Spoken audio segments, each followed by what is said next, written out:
and welcome back to the Skullcast. We're two brothers who happen to be Vikings fans. Love to talk about football. My name is Asher Whitmer, and my brother Christopher, as always, joins me. How are you doing this morning, Christopher?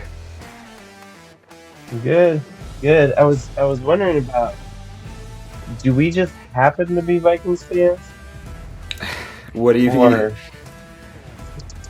well, you say two brothers who happen to be Vikings fans.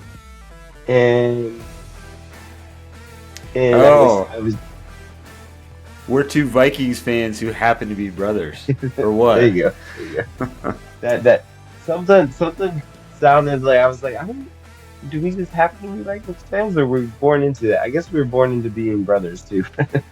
Well, isn't that what? That's what I mean by we happen to be Yeah, Vikings fans. Like we were born into Vikings. that's true. That's true. I Okay, didn't maybe choose. I didn't choose like, oh, I'm going to be a Vikings fan and hate the it's Eagles. the reason it was humorous to me is because it reminds me of the 2010s Christian musicians who kept insisting that I'm just a musician who happens to be a Christian. Oh, I see. I see. Yeah. No, that. Yeah, maybe I should rethink. I just No, try to no. like intros. I hate intros in the podcast. Like, Yeah. how do you What do you get say? started? We There's a should. borderline between like anchoring it in familiarity and being kind of cheesy. Yeah. Well, it's like I like the way Score North does theirs. It's obviously they paid and got a pre-recording, and Yeah. I think is it Luke Braun with Locked On Vikings? I'm always a little bit like this Yeah. kind of a It always cringy intro. comes out cringy. Yeah. Sometimes he really rushes over it too. Yeah. I Um. love I love Score North's ending where they're always like, "We just want to see a Super Bowl before we die," Yeah. Yeah. and then the way Just that one soup. yeah, That would be great. Like if somebody didn't already have that one, that would be a great thing yeah, to. We're two brothers who are Vikings fans, and we just want to see one Super Bowl before we die, yeah, and we share that. We share that desire, that goal. yep. So something happened this week. Trying to fix my hair in the middle of our recording here. The Vikings won. They snuck out a win, and we'll talk about the game more specifically here soon. Mhm. But they have accomplished the prediction. We have it set in stone as you making this prediction, but I was agreeing with you Yeah, that they would win 10 games this year. yeah, So prediction fulfilled. yeah. We still have a few weeks to go. Yeah, Speaking of winning a Super Bowl before we die, I've had some interaction with other Vikings fans on Twitter or on X. And it just astounds me, and maybe we'll unpack this. I know we've spent recent episodes kind of hashing this out. Like I just think the Vikings are probably the most underrated 10-2 team maybe ever, definitely of my lifetime. yeah, They're not even being mentioned in national media. But it astounds me how many Vikings fans are down on this team. Or I've had interaction even with some Packers fans and Lions fans, and people just calling them frauds, thinking they're frauds. That they're not going to win a playoff game. All this, but I had a conversation that opened my mind because I'm like, this team is amazing. Like they yeah. accomplished what I thought they'd do in 12 weeks as opposed to 18, or I guess it's been 13 weeks. Um, in 12 games. But then the guy's one response to me was like, "But if you think this is their year, you're fooling yourself." And I was like, "Oh, I wonder if a lot of people are like comparing this team isn't going to win a Super Bowl." Yeah, And to me, that seems like a ridiculous expectation to have on the 2024 Vikings period. right. Like, I never expected them to win a Super Bowl.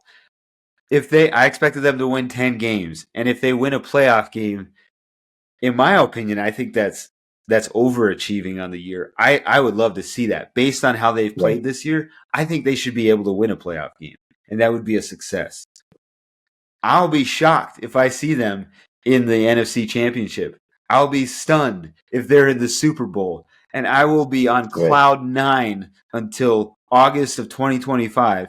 I'll probably be on cloud nine for the rest of my life if they win the Super Bowl Right. this year. Like, I do not expect them to go that deep. I'm looking at teams like the Lions and the Eagles and the Chiefs and the Bills and even the Ravens. I would put in that category.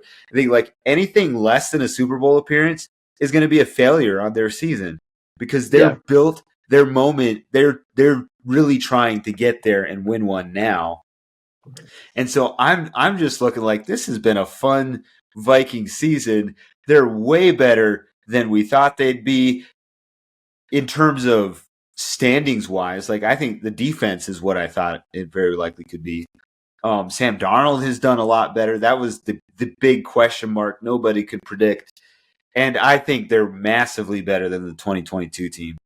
And so, but I just wondered, have you noticed that, or what are your thoughts? Do you think some of the hate or the criticism about the Vikings is people thinking that people like us think they're going to go win a Super Bowl, and we're just really happy that they've turned out to be a successful Yeah. bridge year? I think that I found Luke Braun actually talks about this and he pushes against it a lot. Exactly how you are, where I think some fans, and maybe particularly Minnesota fans, I think Eagles fans can fall into this. I definitely think Bills fans, just some teams that have just historically really like struggled through some periods of time.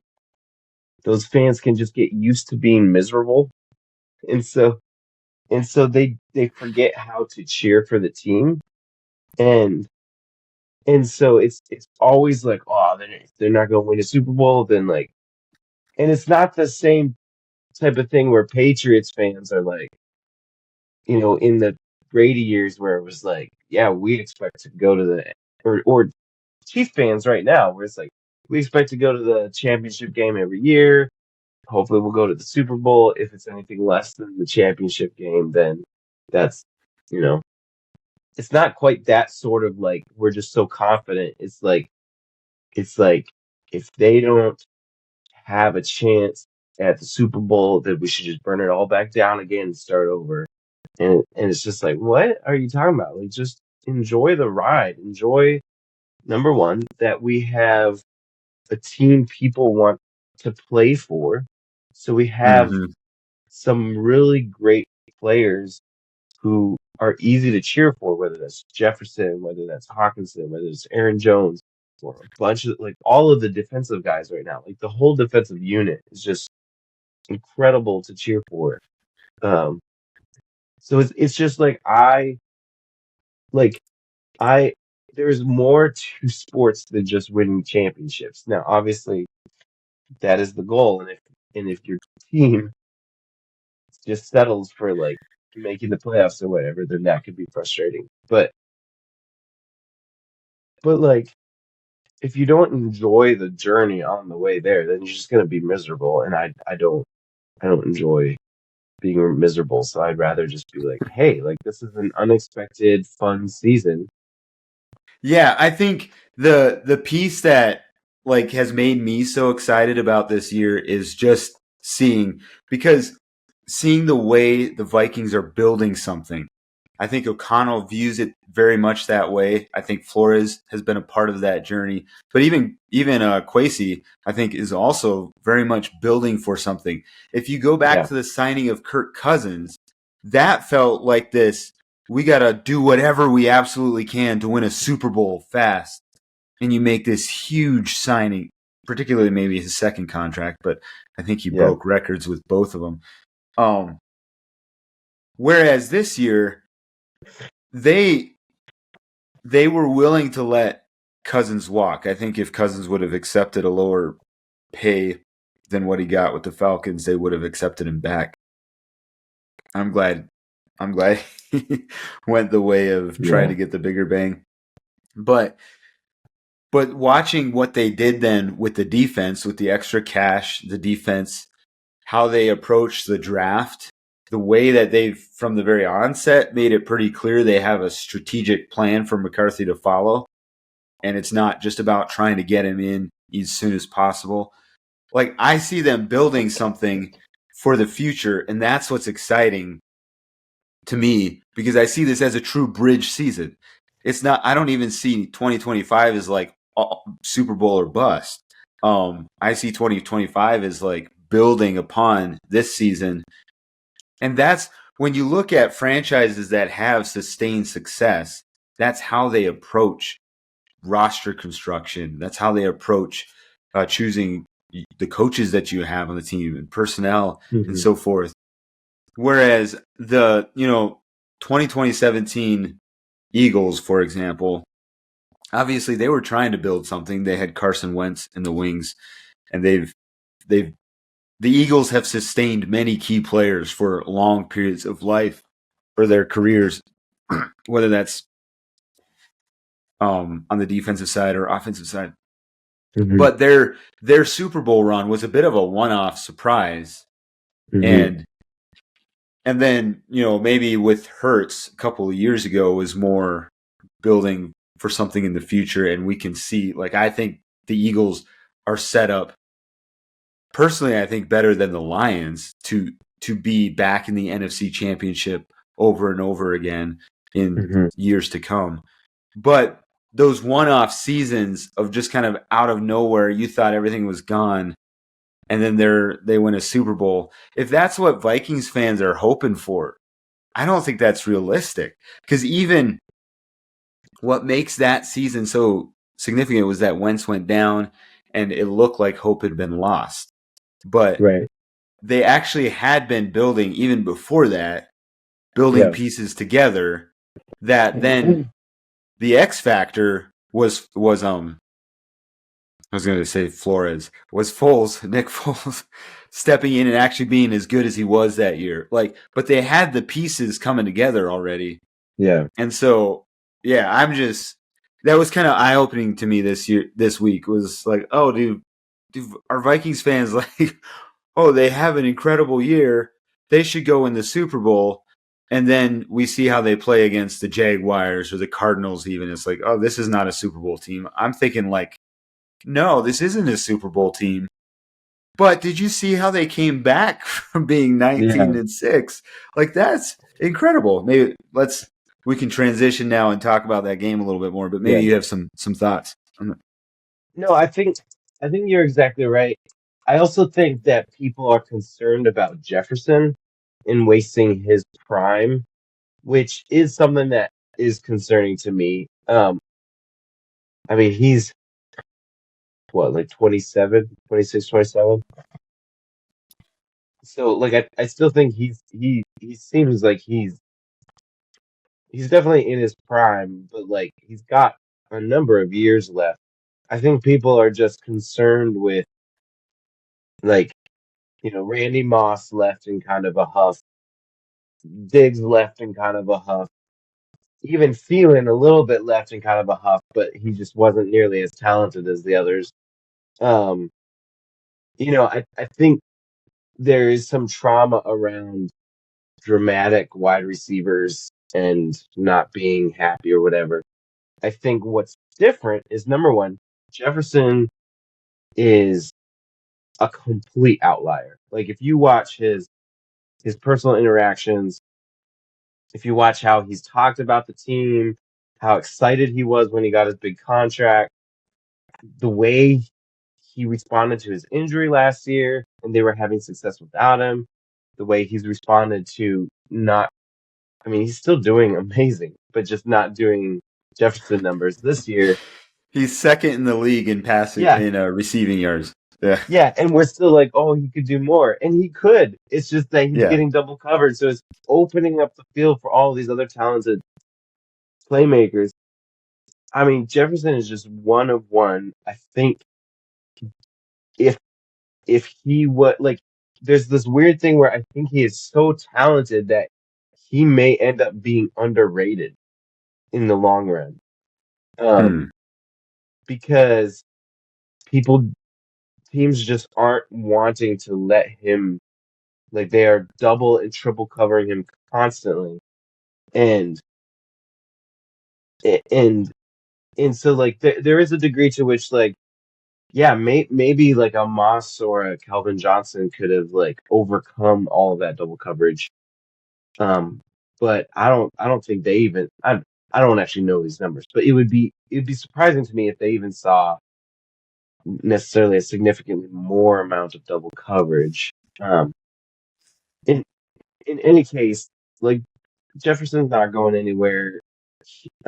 Oh, the other thing I was gonna say is like to your point that you were saying earlier, like the culture and the facilities that the Vikings have been building over the last particularly 3 years is totally different than what we've had at any other point in Vikings history other than I don't know, maybe in the 70s when they were on their 4 Super Bowl runs. But um like like we have a really healthy, coaching staff, really like excellent coaching staff, but then also just like good people, it seems like, as well as the front office.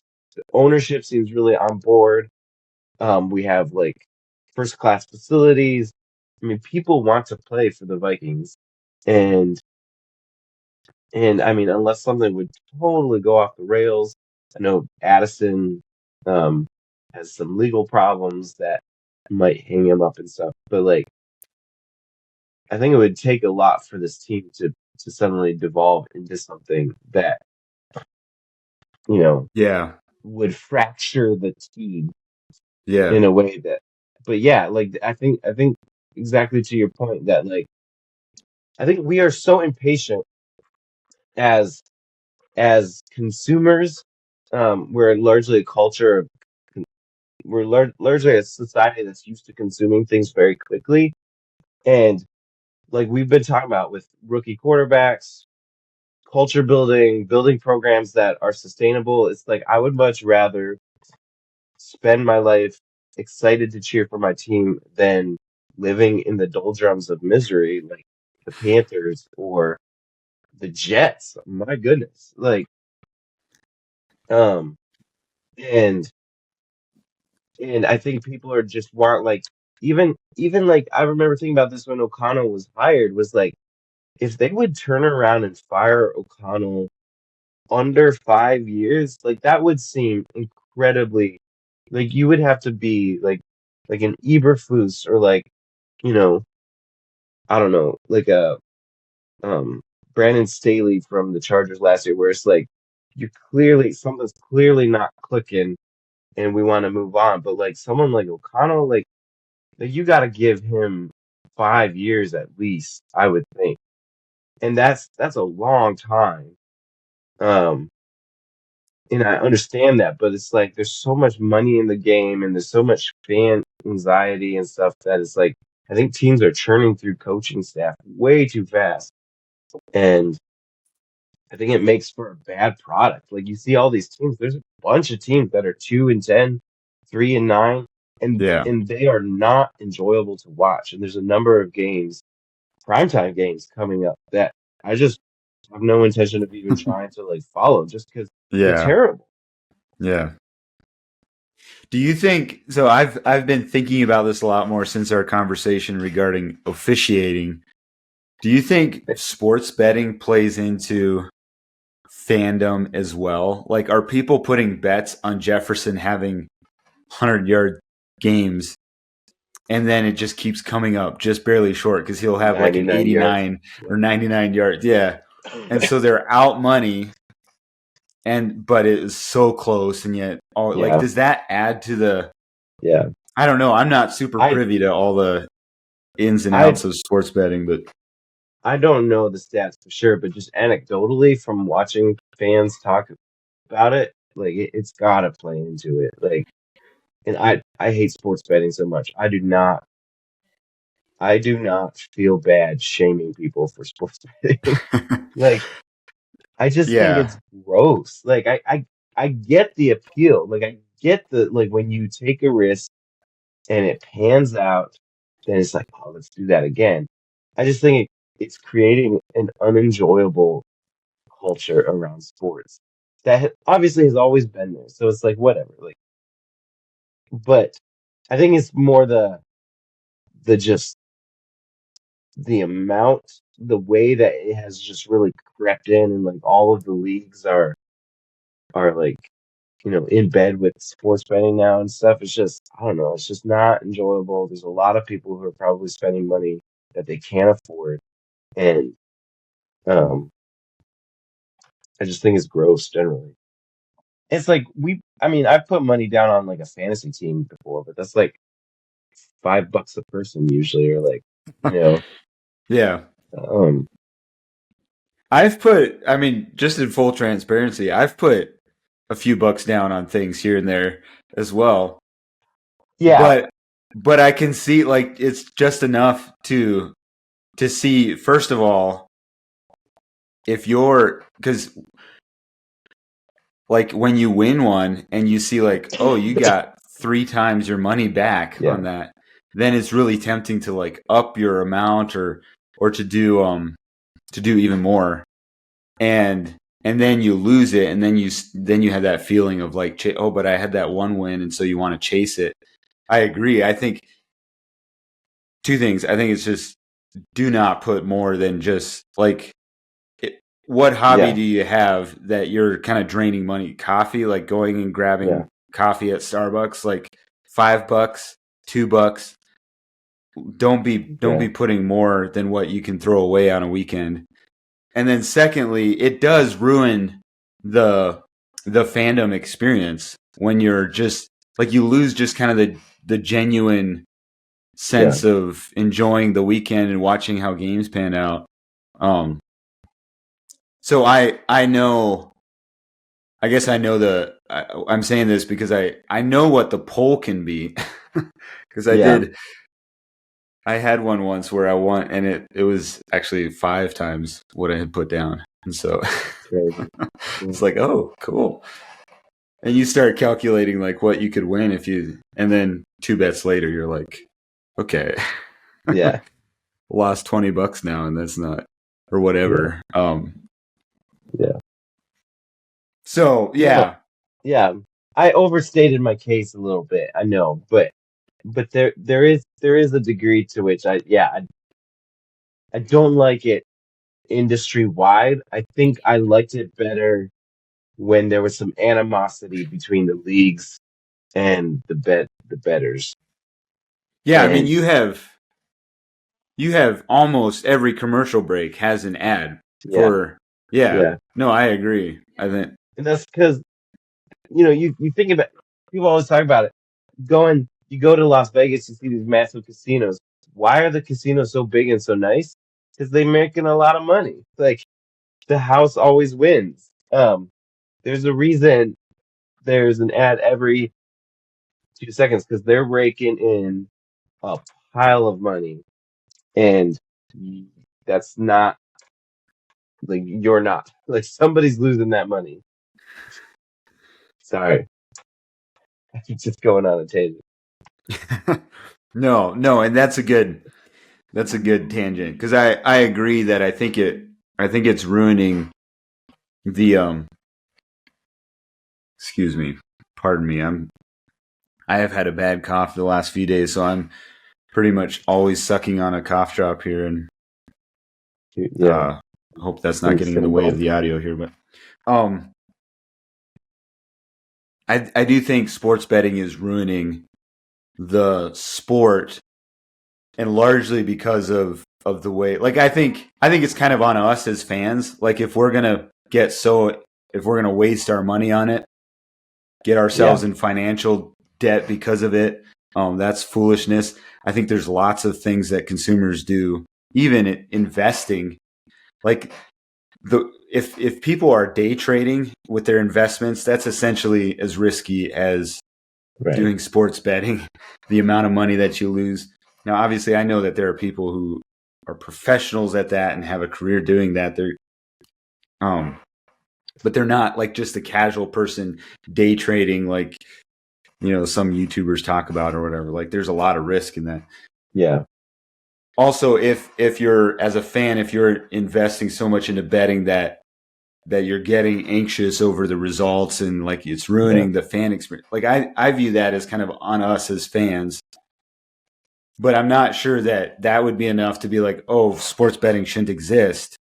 The way I think it's ruining is there's very little accountability for how many players are involved in it, how are officials involved in it. Yeah.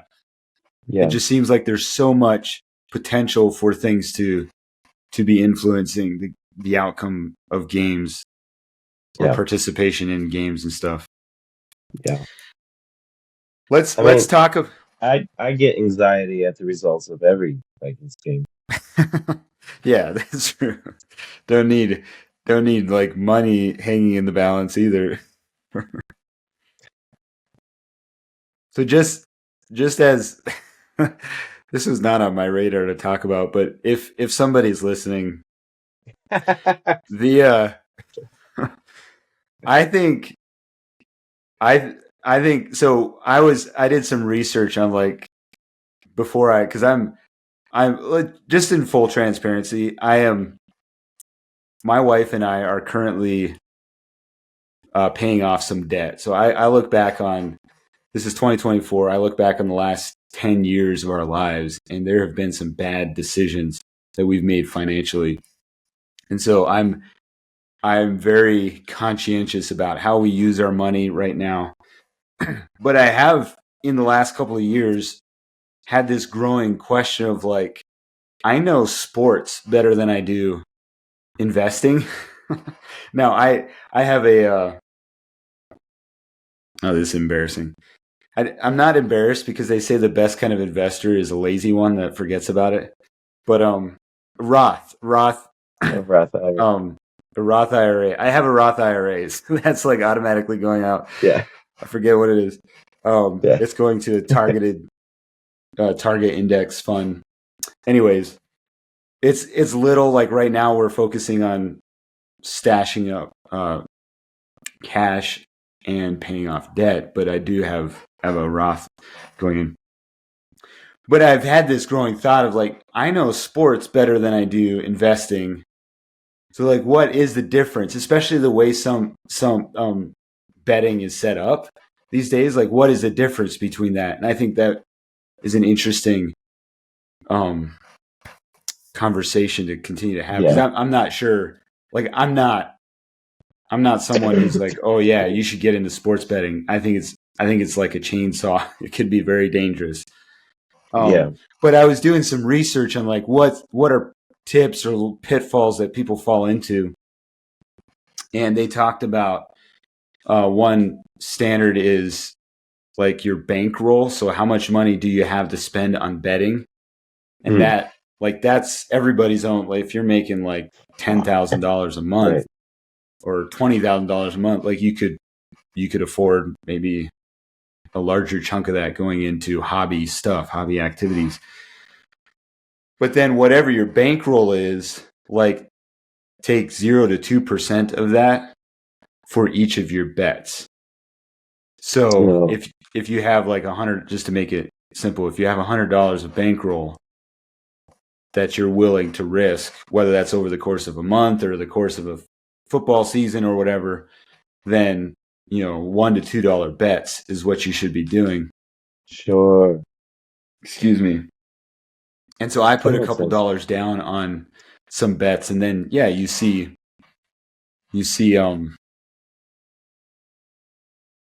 like I've had a couple that got a five time return, maybe even more. I'd have to go back and look. But then the temptation is to like double your bet and thinking like, oh, I'll be able to do that again. Right. And then just a couple bets later, it's like $12 you just sent out the door. Yeah. And so I do think that if someone, first of all, if you don't have the capacity to call quits and be like, oh, I lost these 2 bets this week, so I'm not going to try, then don't get into it at all. And then if you don't have $10 that you're willing to say goodbye to, then you definitely shouldn't. But for me, it was like, well, there's a couple streaming services that we had going or something that stop these different things. I mean, we're finding a bunch of ways to cut down on expenses so that we can pay off debt. But there was enough. I justified a little spending to see like what kind of return I could get on. Um, I made a return, but I Yeah, also made enough to see that this. to be There's a addicted. reason Yeah, why some people like Shohei Otani's. I mean, that's just absolutely ridiculous. yeah. Show Otani's interpreter. How many Oh, hundreds of thousands of dollars in debt he was. um, we don't have a lot of time, so I don't wanna get too distracted. But I will say this: like, there are a lot of hobbies that people enjoy that are not necessarily productive or therapeutic that don't have any return. And so there could be a justification in the sense that if you're everything that you said, if you're being very conscientious, if you're being disciplined and everything, like what's the difference between like, you know, spending $100 on, you know, I don't know, something that brings you joy but is unproductive versus $100 that you might get back, you know. Going to Yeah. see a movie costs, $15. You don't get that back. Um, Or so I mean, I would tend to argue that the you know, the arts and beauty are really great things, but I think there can be art and beauty in sports as well. So, but yeah, and arts and beauty, or even something like hunting, where you can drain yeah, oh for sure, hundreds and thousands of dollars in the hobby itself and not necessarily get what it's worth back. There are other benefits that you're getting outdoors, opening your mind, having yeah, relational interaction. So yeah, I definitely. But that is a part of, just in all honesty, part of what my rationale was like, there are other hobbies, and that's actually not a very wise way to live your life financially. Period. Look around and be like, oh, they're doing that, so I can do this. But there are other hobbies that people are spending money on that I'm not spending money on, and there are things that the time that I put my those bets down, like there are things I chose not to spend the money on, and so I do think, yeah, absolutely, like you can't just throw, and also, which is this is how they get you hooked, but all you have to do on a lot of the apps is spend $5 and they'll give you $50 of bonus stuff yeah. to bet with. And so you That way spend you you spend spend enough time on the app. Yeah, yeah, and then you get, so that's what, like, if I, yeah, anyways, we don't have time to go into this, but that was kind of my little experimental thing. yeah. Excuse me. But I I cannot tell you how close I came to chasing my losses. And then I forget who I was listening to, some sports analyst, and talk was just mentioned like chasing losses. And I was like, "Oh, like actually it may have been an ad." I think, like, you know how they all have like the Yeah, disclaimer that they the weave in. disclaimer. I think it was a Don't chase Kurt the Warner losses. ad, talked about like, yeah, not chasing your Oh yeah, losses. If you can, don't forget to not chase your losses or something. And I was like, oh, like that's what I was feeling, because it's like literally, that um, feeling of like I want to make up for this. yeah, yeah, because so it was like a pick three thing, and if you miss one, you usually get your money back. If you get all three right, then you get the return. If you miss two, then you're out. And I missed one by, I don't even remember who it was, but it was a yardage bet that I had put on, and he was like 3 yards short of meeting it. And Uh, so that feeling of like, man, I was so close, you know, yeah. as though somehow like my guessing was like, man, I just miscalculated a little bit. And so you want to try I again because it looks like it's so close. And yeah. so, yeah, I've never placed any bets, but I know that feeling. yeah. It's like so Anyways, close. Like I can just make up for yeah, yeah. So no, I have not, just to be clear, I've not lost money on betting. it. I've actually made some money, but I don't. I'm with you in that I think it is having a negative effect, and that's part of what got me into thinking of how this plays into fandom Yeah. because of just realizing like that weekend I was consumed with how my picks were doing as opposed to just enjoying the ride of the my Yeah. favorite team or whatever teams that I was intrigued with. Hey, we don't have a ton of time left, but um there was a bunch of stuff that I wanted to rant on, and we spent it on I'm sorry. sports betting. No, it's probably for the best because anybody watching who's not a Vikings fan may have not enjoyed. They probably enjoyed the little philosophical go around about betting as opposed to my ranting over why people think the Vikings are frauds. Um, I look at, and we kind of touched on this. I look at the Vikings win over the Cardinals. The first half was, I would say, even significantly worse than the Jaguars game. Like, was their Yeah. worst first half. I heard somebody say it was Kevin O'Connell's worst play calling first half. I think maybe the guys at Yeah. Score North. Yeah. I think so. I don't remember the stats of the Colts game 2 years ago enough because I think Kevin O'Connell himself calls that game, at least the first half, his worst play calling. Um, Yeah. but that was like, there's no doubt, there's no sugarcoating. This was an awful game, but that's part of what, like the narrative early on in the season was that the Vikings jump way out ahead. So what are they going to be like when they're playing from behind?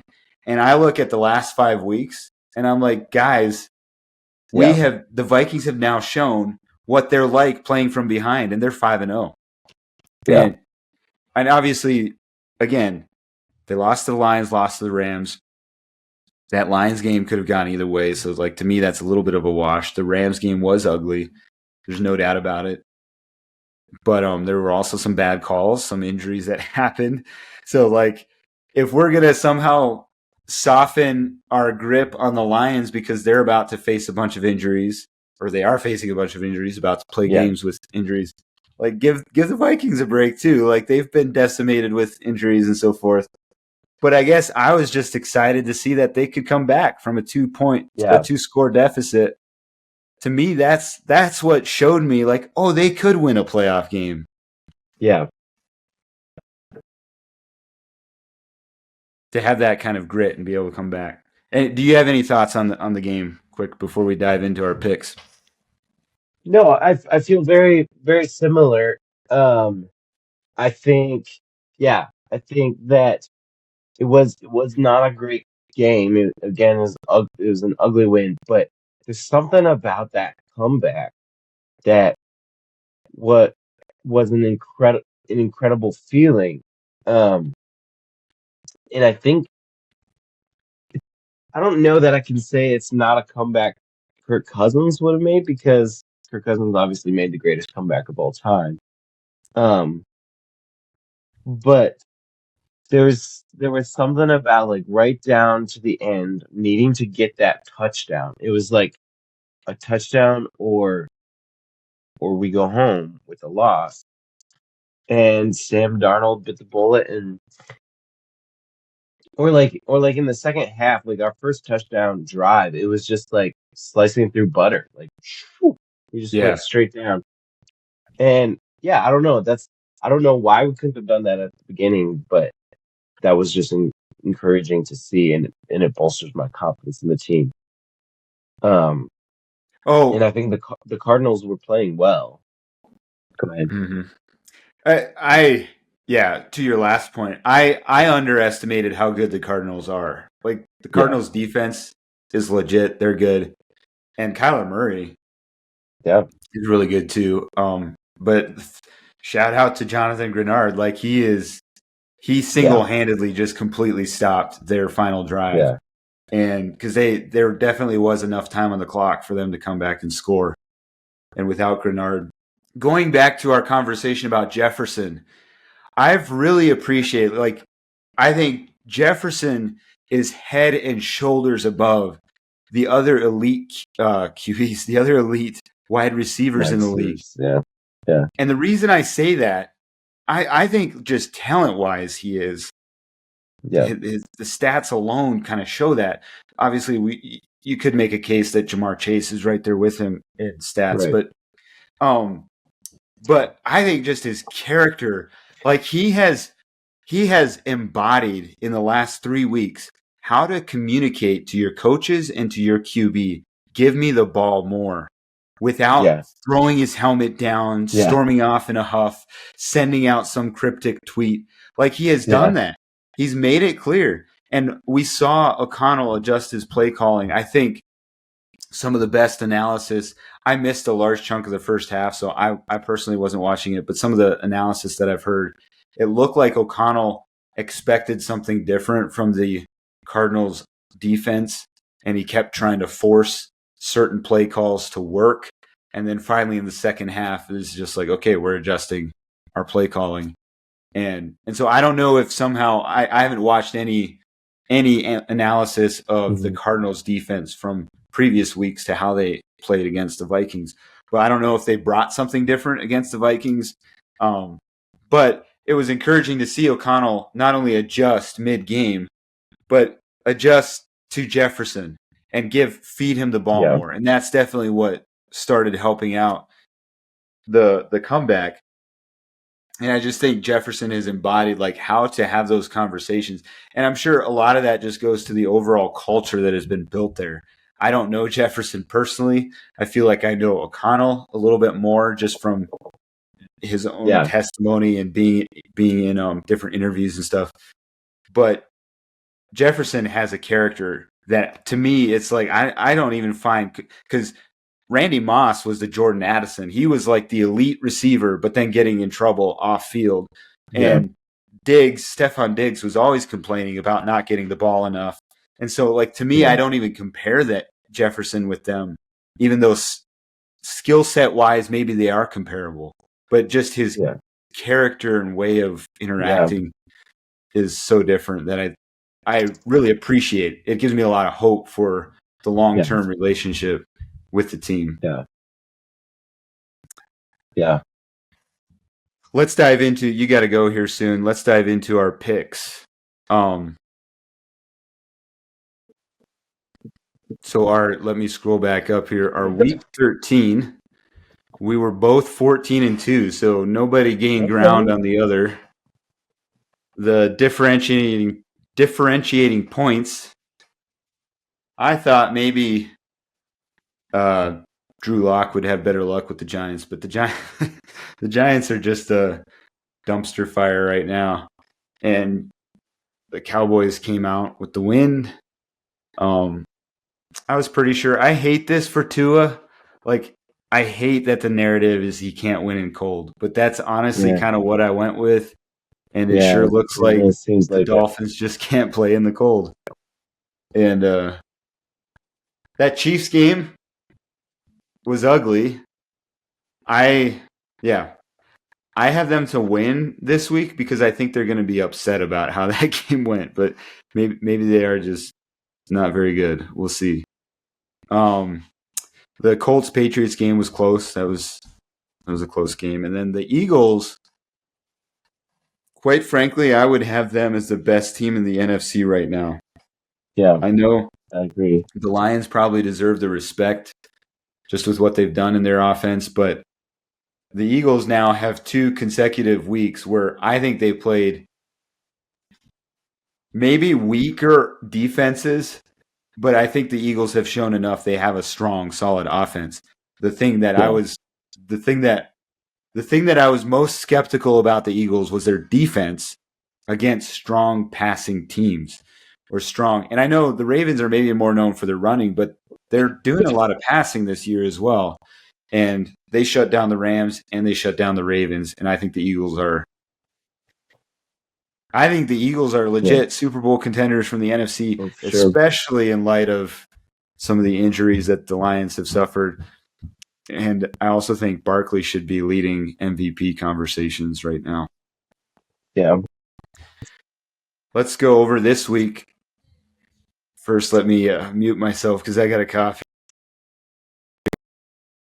So this week, we have.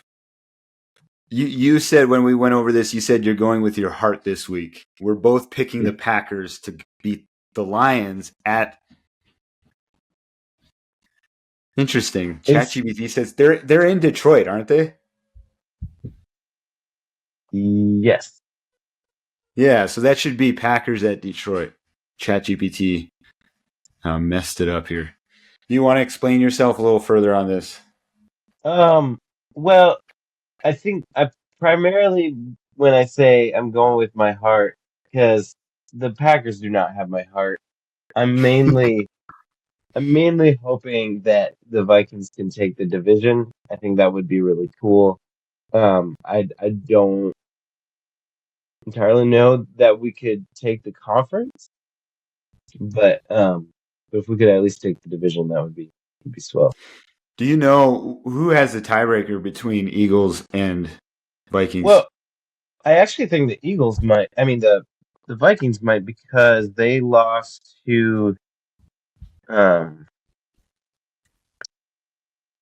I think I think it would come down to common opponents, and I'm pretty sure we beat someone that they lost to.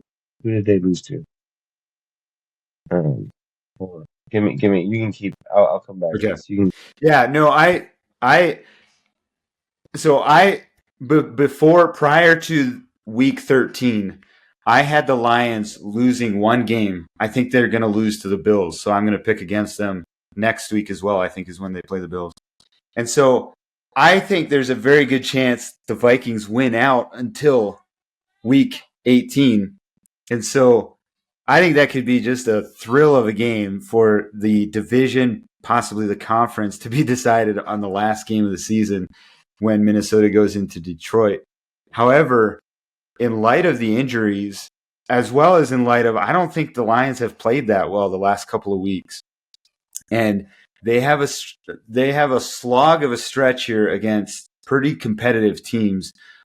Although the Bears, like, I'm grateful that the Vikings were able to play the Bears before they changed the coach, because the Bears, yeah, we'll see what they were looking like they're kind of non-competitors.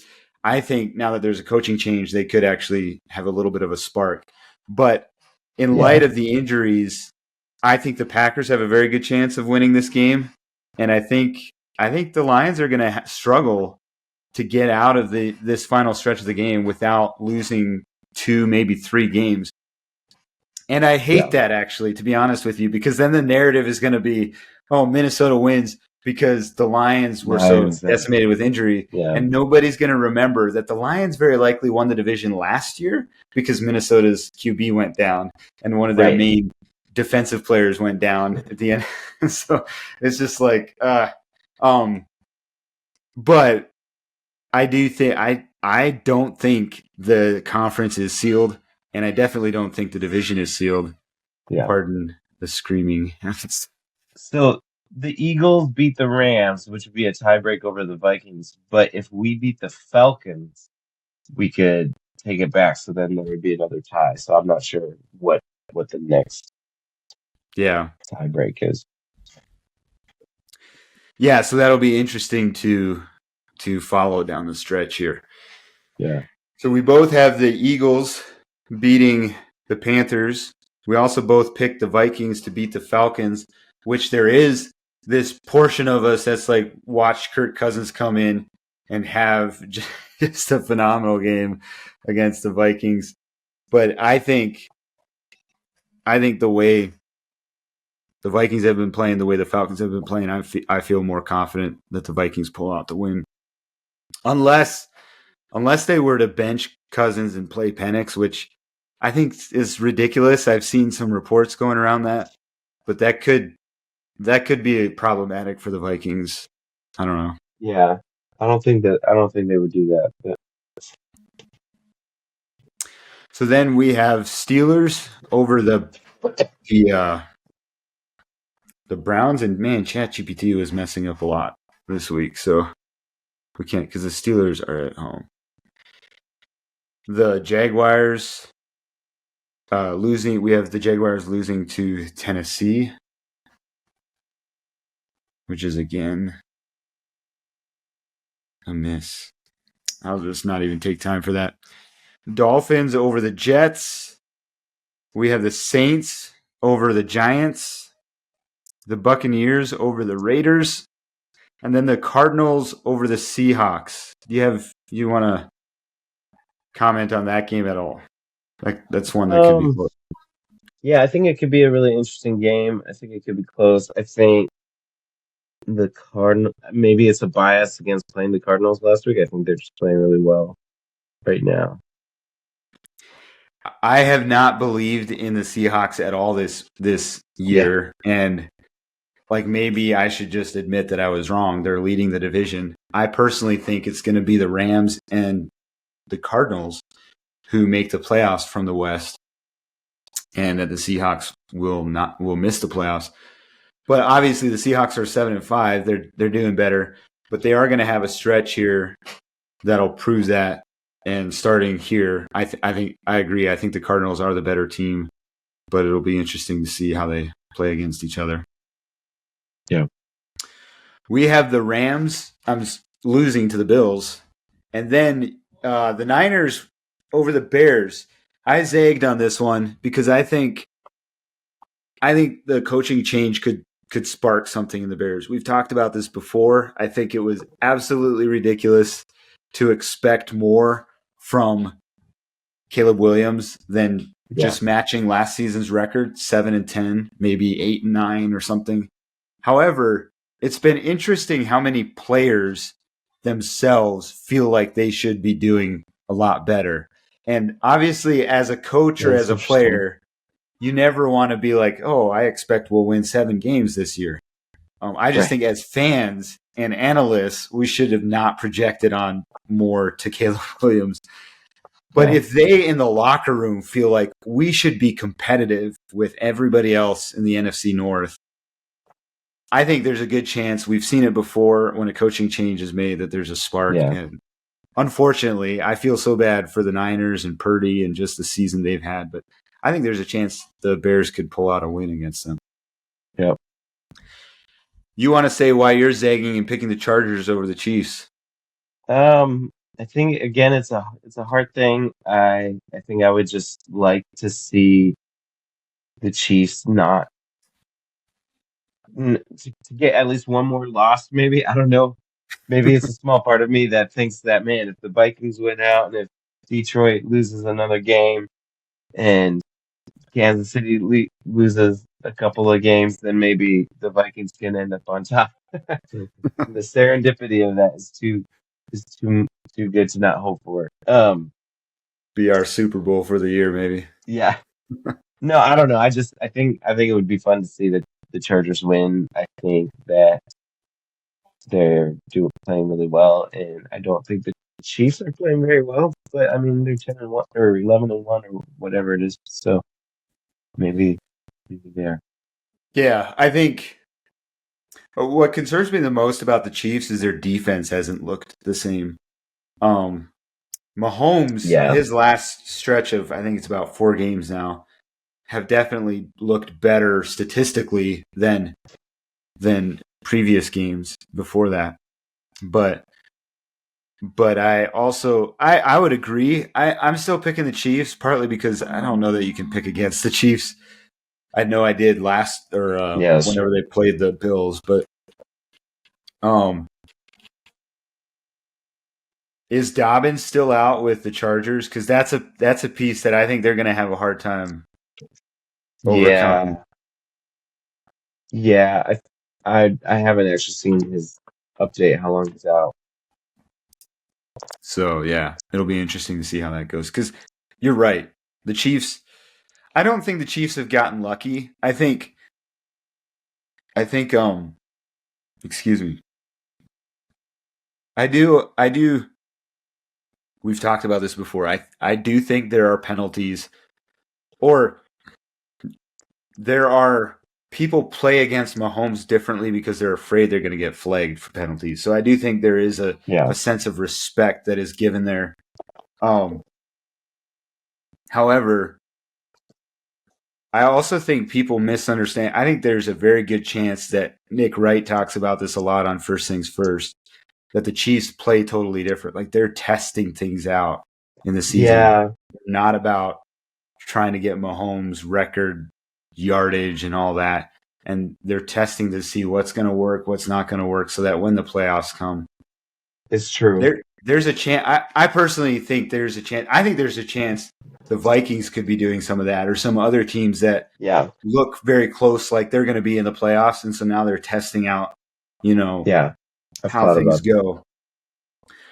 So, and maybe we're all wrong, but I do. I'm not convinced that just because there are games close, and this is another thing I was going to rant on. We don't have time for this, but like, when in the world did winning one score games become a bad stat? Like, I have no Yeah. clue. When the Vikings do it's a bad stat, a sign that they're frauds or something. But if you compare to all the other teams who are really good at winning one score games, it's really good teams Yeah. like the Chiefs and other teams throughout history who have had sustained success. And so um, I'm going with the Chiefs on this one. But I do think the Chargers are one of the most underrated stories of 2024. Obviously, we're Vikings fans. I think the Vikings are better than the Chargers. So we're going to brag them up a lot. But the Chargers are a really good team. And I think it goes Yeah. unnoticed some because they're kind of hidden in the shadow. Yeah. And Yeah. they And I could. think it's the same as the Vikings too. Like I think they're building like a good culture. I think they brought in a good coach, Yeah. and they'll be fun to watch. Yeah, it will be. And if they do beat the Chiefs, that'll be a fun game. I do feel bad. I had not watched O'Connell at all, Aiden O'Connell, until this game against the Chiefs. And I feel bad for how that ended. Like he was playing really good in the second half. And then it was just like, oh my. Yeah. Anyways, we both picked the Bengals to beat the Cowboys. We have zero faith in the Cowboys. And we can discuss the Bengals maybe later, but those are our picks for week 14. It's crazy we're already here. Crazy. Yeah. We'll see how things go. You got All to right. go, so I will let you go. Thanks Yeah. for hopping on again. Thanks. We'll see you. Good luck on your